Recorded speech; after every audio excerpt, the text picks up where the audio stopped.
You're listening to the Cliff Notes Podcast, a fan podcast dedicated to the Twilight Saga fan podcast. This is our reaction to Cliff Ravenscraft's reaction to the Twilight series, chapter by chapter. Listen as we see it through Cliff's eyes.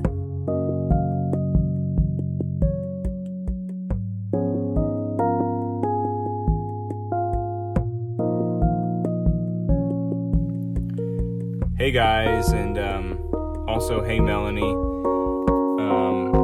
I'm here with Melanie on my home visit from Addictions Orchards in Forks, Washington.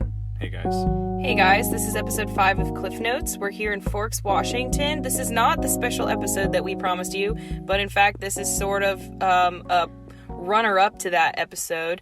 This is episode 5. It's going to be a voice episode, not a video episode. And episode 6 will probably be our Forks, Washington special. So let's get started and let's get into the Cliff Notes. Yeah, this is just kind of a mandatory kind of meeting here in Forks. I'd rather have just come here on my own will and my own volition, but instead it's been more of a kind of a dragging me out type situation. It's been kind of ugly, and so I apologize if my energy is not as high as it's been in other episodes. I'm just not feeling myself. Well, it's been quite the adventure trying to get you here. I understand that you wanted to go home, and I understand that you weren't really feeling the vibe at Addictions Orchards, but you're in it for the long haul. You're in it for the duration, because that's what the law says. Yeah. Well, I don't want to get too much into the law with you right now. The stuff that's been going on at Addictions Orchards, I've been telling you. I've been unable to tell anybody else anything. I'm not allowed to speak with anybody else, but I've been telling you the things that have been going on are probably not legal and very strange, and I've been feeling very abused and unhappy and kind of not heard. You could see I'm wearing a white gown. It's kind of a dirty white-ish kind of color, and we're only allowed to wear this. We're not allowed to speak out of turn. Yeah, it's just a mess over there, and I'm asking the listeners to help get me out. Please just help get me out. Well, the listeners weren't there for the counseling session that I attended for the friends and family of the patients, but what I was told in that session was that you would probably try to manipulate me by claiming abuse, and that I needed to be on the lookout for that kind of behavior, and that actually I was told if you were to try to do anything like that on this home visit, that I would need to call Nale, your supervisor, and the supervisor at the clinic. And you don't have to call Nale. Please don't call Nale. He is making you think these things. He's making you think that I'm manipulating, or he'll make you think all kinds of things, but he's not telling the truth. Nale is not someone you can trust. Please. Nale is one of the most trustworthy men that I've ever met, and I'm so happy that he's in charge of the facility. In our counseling session together, he taught me a lot about manipulation and a lot about the kind of things that you are doing right now, and I'm glad that I've spoken to him about it, because if not, this would have been going right over my head, and I can tell right now that you're just trying to manipulate me, and it's kind of offensive. Don't you want to get help? The viewers want to see you get help. The things that they're trying to treat me for are not things I need, though. And Nale had me do an 8-hour hypnotism session to treat some kind of a sexual disorder that I don't even want to say on air, that I don't have, that I'm sorry. It's if you could hear some of the things that are going on over there, you would not want to be there. The horse therapy alone is enough to make you want to vomit. The horses are disgusting. There's flies everywhere. I saw one trying to eat a piece of wood. He had his lips wrapped around it. He was writhing and heaving and sucking on it. And we had to and that's our therapy. We have to describe what we think that means. My friend got kicked in his stomach with that thing. I did a visit. I've visited the facilities twice now. This is my second time visiting it. Oh, so you saw the horses. When I came to get you for this home visit to bring you to Forks, Washington for this special, I did a walk around with Nale. He showed me the facility. He showed me the horse therapy. He showed me where they do the hypnotism therapy on you guys. And I thought it sounded really good. I thought it looked really good. And he explained it all to me from kind of a clinical standpoint. You know, I have a background in this kind of clinical stuff. So when I see it through my eyes, not through Cliff's eyes, but from my eyes as a intellectual, I can see how it's helping you, and I can actually see the manipulation tactics that you're using right now on me. Well, if I learned from anybody, it's from Nale. He has a facility in Sacramento that's identical to the one in Palm Springs that he brings caretakers to, and he tricks them and makes them think that's the one, and then he ships us down to Palm Springs, and he has us go to the trash one with the horrible animals that look like they're gonna... Told me that you were going to say this. This is this is class 5 manipulation. Is what he told me. But how could I make that up? It's so specific. He said if you hear him saying something like that's class 5 manipulation. That's something that he gave me a little packet on that when I came to do the visit, and I have it right here if you want to see it, and it says something about how you were going to try and pull that stunt on me just now. Yeah, actually, I'd love to see that, and I think that the listeners deserve to see that too. Let's get a print out of that, and we'll post it. We'll do a vlog on it. We'll put it on Instagram. We'll post it on Instagram and on Twitter. I want everyone online to see what's been going on over at Addictions Orchards. I think what's going on is that you're just trying to get me to bring you home, get me to you're trying to trick me. Yeah, I want to go home. Yeah, and you're still addicted. You're still in the mindset of an addict, and that's what I was told from Nale himself, the superior man in all of this. You need to listen to him more. He can sell ice to Eskimos. He told me that. He told me that too. And I believe him. He could sell me ice. I'd buy it from him. I haven't bought any yet from him. Well, I don't think it's going to be a problem if he tries. I think that the listeners are done hearing about Nale and done hearing about all the horrible things that have been going on at Addictions Orchards. But this is my last time to plea the listeners. Please help me out, guys. Please bombard Melanie on Instagram and let her know that I need to get out. I'll post I'll post some information about manipulation on Twitter, and you guys can be the judge for yourself. And I'll post it on Instagram too. That this is what he's doing. He's trying to manipulate all of us, and honestly, it's offensive. It's not something that makes me feel good about even having you here on a home visit. And Brad, he's not here at the moment while we're recording, but he has come along with us on the visit. He's actually in a hotel room.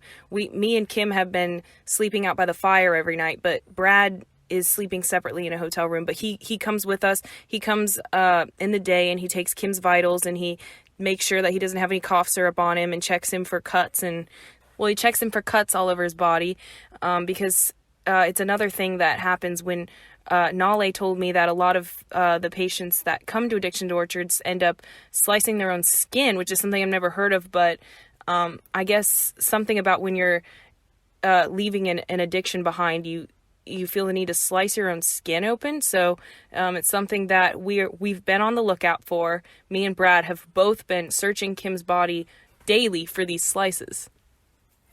I don't have any slices right now. Well, me and Brad found one earlier underneath his breast. Something that I wasn't aware of was that you actually do need to check under the breasts themselves, because a lot of times they'll try to hide the slices underneath their breasts. So what we did was we did check, and we found one, which it wasn't too bad. So we're trying to keep it under control for now. Well, thank you for finding that, and thank you for trying to help me, and thank you for cleaning the wound and giving me my vitamins to straighten me out. Yeah, and we're gonna keep a lookout for any of this manipulation and slicing and stuff like that. So just don't let Brad look again. I prefer if you could do the looking. Brad has to be present, though. There needs to be two people present to make sure that there's not any kind of funny business going on. So that's why both me and Brad have to do it together. Brad's a little too rough for me. Well, we can talk to him about that off air. Okay. Well, do we get into Cliff Notes, I guess? I think we should get into Cliff Notes. Okay, that's what the listeners want. They want Cliff Notes. Here they are. All right. So episode 5 of the Twilight Saga podcast is what we're reviewing today. And it starts out with chapter 17, The Game. Yeah. All my notes are kind of scattered throughout the place. I Yeah. had to write them on a pizza box. We posted a picture of them online, and my handwriting is kind of unrecognizable. I wrote this when I was in a cough syrup daze, and I'm having a hard time seeing what I wrote. The reason for that is Nale told me that they don't allow the patients to have pieces of paper in the facility just because a lot of them will end up using that to slice themselves. So yeah, it's hard to slice yourself with a pizza box. He dug in the trash and he found a pizza box and he wrote his notes on that, which is actually, I'm happy that he did it because I didn't want to have to miss episode 5. I didn't want to go right into a video special. I wanted us to first do this episode 5. So chapter 17, The Game. Cliff says it was a highlight. It was his favorite part of the book, and that's because Laurent is introduced. And I gotta say, Cliff loves Laurent. I think it's one of his favorite characters. He says it's because he likes his look, and he says that he's an upright kind of guy. Yeah, he says he's upright. He says he really likes him, and one can only wonder why he would say that about such a interesting character who, as we know, comes back in New Moon to be kind of a dicey guy. He is. Maybe Cliff is trying to signal something about his own personality when he says that. I think it has everything to do with the way that he looks and nothing to do with the way he acts, because we all know that Laurent tries to kill Bella, and Edward ends up killing, or not Edward, the wolves actually end up killing him. So everybody knows that, and the fact that Cliff likes Laurent must mean that he likes his look, because there's nothing good about his personality, in my opinion. Yeah, he actually said specifically that he liked his look, so that kind of proves everything there. Yeah, but some other things going on in this chapter, or maybe this episode, like I said, my notes are all over the place. I don't know what's what. But Cliff did say that he liked when Edward said "I love you" to Bella. He did not like that was not in the movie. And if you know our previous theory, we think that Cliff's working on his own Twilight movie right now. So we do believe that is sort of a hint to us that Bella or Edward's going to be saying it a lot. He's going to say it a lot in the movie. I think he's going to say it more than twice, which is how many times he says it in the book. At least twice. It could be even a scene or something where maybe that's the only words that anybody says is "I love you." They do kind of like a Shakespearean kind of twist, and they don't use the lines that are in the book. Instead, they just say "I love you." And I'd love to see something like that. I think that would be really creative and something that I would personally sit down to watch many, many times. Something experimental with a Twilight movie where all the words have been changed to "I love you." I think that sounds like something Cliff would actually do very well at. Well, he's been hinting at it. He has been, and that's what we think. Don't quote us here, but don't get too excited because this is just a theory, but we think that that's what he's working on. Another part of the book that they're reviewing is when Bella has to introduce Edward to her dad. And Stephanie says that she remembers the first time that she introduced Cliff to her dad. And this is a quote. She remembers the fear and anxiety and humiliation that comes with introducing your boyfriend to your dad. So, and she says that it was portrayed very accurately in the movie. So that just kind of makes me think about what it might have been a funny scene to watch her introducing Cliff to her dad. I'd love to see maybe if they could reenact that in the movie with Edward and Bella, just with, just try and capture that moment when Cliff met her dad for the first time. Yeah, I can just picture young Steph with her tail between her legs as she comes into her parents' house, all defeated and small, and she says, "This is my boyfriend Cliff," and her dad has that look of disgust and embarrassment on his face, and that's just what happens in any young relationship. That's young love. Absolutely. Well, we do know that Cliff has gone through a physical transformation as well. So it's possible that when they were introduced, he was looking a little bit shabby, Cliff used to be, I think, 400 pounds heavier than he is today. So that's correct. And he weighs, I think, 280 now. So that would make him 680 pounds at the time that he recorded this. Yeah, so you could just imagine the surprise on her dad's face when she wheeled him in. So, going on with the Cliff Notes, I do want to say that Cliff says something pretty controversial in this episode. He says that the director needs to be fired, and whoever wrote the script needs to be fired. Yeah, he says they have to be... I have to look at my pizza box here, but he says... What? Oh, it's down here. Down here. Oh, all I wrote was she needs to be fired. Oh, yeah. And he was not sure if she wrote the script or not. He didn't seem to understand the dynamics of a movie. He thought that the director was also responsible for writing the script and doing the casting and these kinds of things. But either way, he said that she needs to be fired, which I agree with. Needs to be fired. Needs to not ever make a movie again. Because it was disgraceful what happened with these movies. Well, that's why I think Cliff needs to be the new director, and we need to replace the movies. We need to erase all evidence of the movie that we have right now, and we need to just replace it with Cliff's copy. Yeah. It's funny that you would say that this was a controversial thing. This is one of two controversial things that happened in this episode. Cliff used a racial slur, actually, and I have it written right here in the top left-hand corner of my Domino's pizza box. I have it written in my journal as well. I wrote cracker. He said that. He said James. He was talking about James the vampire. James the bloodsucker is a he's called a tracker in the book that Stephanie Meyer wrote, but I think Cliff wants it to be called a cracker. Yeah. And I don't know if it's because James is white and Laurent is black, but that seems like something, from, I don't know, the turn of the century. That's kind of a term that I don't even feel comfortable saying, but here I am saying it on air. Yeah, this is a term that you use when you sit on your porch and you spit chewing tobacco into your jug. You call people crackers. Absolutely. And this is a term that Cliff himself used. We listened to this episode together. It's the first time that we've ever recorded an episode together and listened to an episode together in person. So when we heard it, we dropped to our knees. We fell to the ground and we looked at each other with our mouths wide open, and our eyes were just bugging out of our heads, and we said, "Oh my God, did you hear that? Oh my God." Yeah, my face turned the color of a plum or a cherry. I was bawling tears. We said, "Oh my God, do you think that Cliff really meant what he said?" And sure enough, he did. We could not believe our ears. So he might be a little and the fact that he loves Laurent's look and he didn't really say anything about James's look could mean that he's a little bit racist, and that is not good, because we, if you haven't seen us, me and Kim are of European descent, so it kind of hurt our feelings a little bit to think that he would be throwing these kinds of terms. We felt singled out.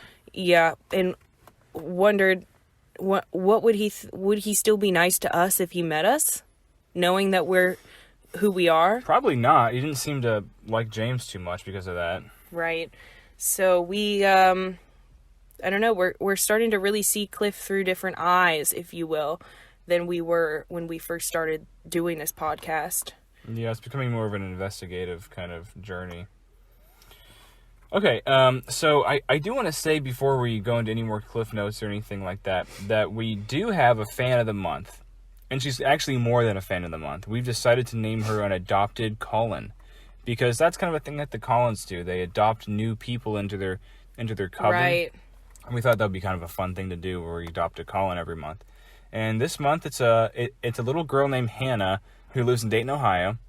And she's going through some medical issues right now. She's lost all of her hair, and she's had to paint on her own eyebrows every morning. And so we thought, well, this really spoke to us, and we felt really sad about this. And she's been kind of all over our websites and our Instagrams and stuff. So we're going to send her a certificate. We're going to send her a hat. And if you're a sick little girl or whatever, and you love our podcast, you can send us in a voicemail, and we'll send you a hat, and we'll send you a certificate and make you fan of the month I'll make you an Adopted Cullen next month. From what I understood, by the end of the month, she won't even have her hands anymore. Oh, yeah. Yeah, her hands are as good as gone by the end of the month. She's only been eating eggs. You can see on our Instagram page, We posted a picture of her with egg backdrop. That is not our doing. She inserted that herself. Her medical issues are because of this addiction that she has to eggs. In fact, maybe she ought to come with me to Addiction's Orchard. Well, no, her hands, I heard something about the blood flow. There's no blood flow to her fingertips, so... Yeah, it's an overproduction of colostrum, which is, I think, something that's in a mother's milk, but it's also can be found in egg yolks. And so she's... Right. That's what it was. Yeah, so her hands are bound to fall off by the end of the month. And so, Hannah, if you're listening, we're so proud to have you as a fan. We think you're so unique. And just keep on trucking. Keep rocking on, girl. You go, girl. We are so proud of the progress that you've made. And you're so brave for going through all of the treatments that you've been going through. And we here at Cliff Notes wanted to really just make sure that all of the fans know who you are, know that you're our favorite fan. And we are actually going to insert a clip that you sent us in this episode. And we're going to play it right now. Hi guys, my name's Hannah. I'm a long-time listener, first-time caller. I'm a little nervous here. So much like you and Stephanie and Cliff, Twilight changed my life since 2007 when I read the first book. The world as I knew it just changed. I was 27 and newly married. Just got a house with my husband, and I read the book. And I shortly thereafter left my husband. I could tell he didn't love me the way that Edward loves Bella. And I just, after reading the book and falling in love with Edward and his passion, and I wouldn't settle after meeting Edward. So I left my husband. He got the house and our dog, but I was happy. I was content with my belongings, my Twilight book, and my DVD of the Twilight movie. A great soundtrack. Cliff and you guys really got me through my lonely, dark times. I hope maybe one day I could meet up with you guys and you and Kim. Maybe we could have a marathon of the movies and maybe take some quizzes, see which characters we are. Just very curious. I wonder who would be. I don't know. But yeah, just you guys, I love and appreciate what you're doing here, and Cliff's a genius and really insightful, and you and Kim just really understand, and I feel like I understand you guys. So I just wanted to call in and say love you, love bloodsuckers, love you. Bye. Okay, we're back. That was so nice and so beautiful, Hannah. Thank you so much for saying that. We are so happy that you called in, gave us that little tidbit about your life, gave us some information.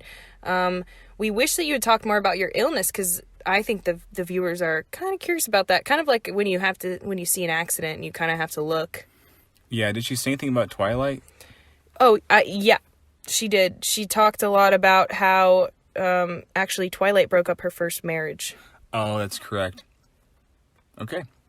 Well, thanks a lot, Hannah. I hope we keep seeing you online, and I hope that maybe somebody else will start typing out your liking our stuff for you and typing out comments, and since your hands aren't going to be working for much longer. Yeah, we'll try and post a job onto ZipRecruiter. We'll try and find you a typer. That's a great idea. And if any of the fans want to be Hannah's personal typer, we'd love to hear from you. Email us at throughcliffseyes at gmail.com, and we will get you in contact with Hannah. Well, I think that's all the Cliff Notes I had. We're going to record a video episode right after this, but we won't be posting it until next week. However, Kim needs to go back to rehab tonight. We have a plane ride scheduled for him and Brad to go back to Addictions Orchards after we film our video special for you guys. So I think we need to end it here so that we can get him on that plane. If you're listening, please email Melanie, please email Nale, please email Addictions Orchard. Just please get me out of here. Thank you. All right. Well, we'll see you next week with our special episode of Cliff Notes Podcast. Live in Forks. Thanks, guys. Thanks, guys. We'll see you next week.